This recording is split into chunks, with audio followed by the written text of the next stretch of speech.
Okay, the next chapter of controversy. Yeah. Here we are in September of 2011. What do you see forward for the United States, Australia, Europe, UK? You pick. We're in a depression, and the denial of that situation is a major part of why it's going to last so long.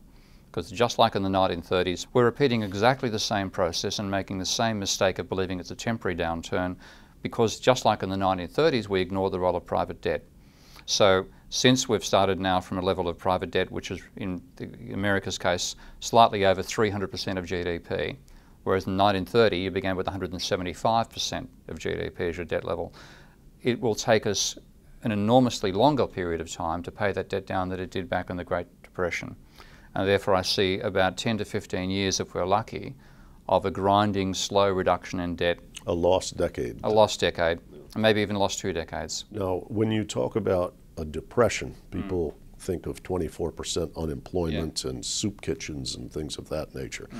What policies could be created from your framework that would still have to work off all this debt, but mitigate the consequences? The way you get out of a debt-induced crisis is by abolishing debt that should never have been extended in the first place. And you can do it the slow grinding way of bankruptcy and all the flow through that causes, or you can do it rapidly by writing off the debt and debt moratoria. I'm with David Graeber in saying we should be abolishing debt that should never have been created in the first place. And the fundamental... David Graeber, the book Debt, 5,000 Years? The first 5,000 years, yeah. A very useful book both for history of economic thought reasons and also for current policy. If we don't abolish the debt, then it will continue dragging us down forever.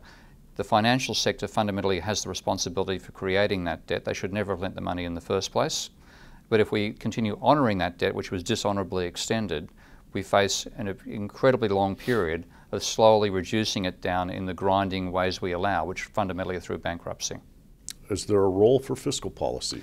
There is a role for fiscal policy. Fiscal policy provides a cash flow that wouldn't be there if the government wasn't running a deficit. So I'm not part of the camp that says we can solve the whole problem by a big enough deficit.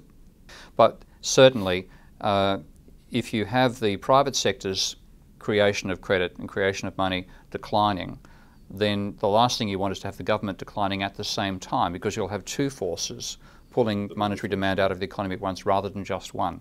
You know, you're reproducing the same mistakes Japan made.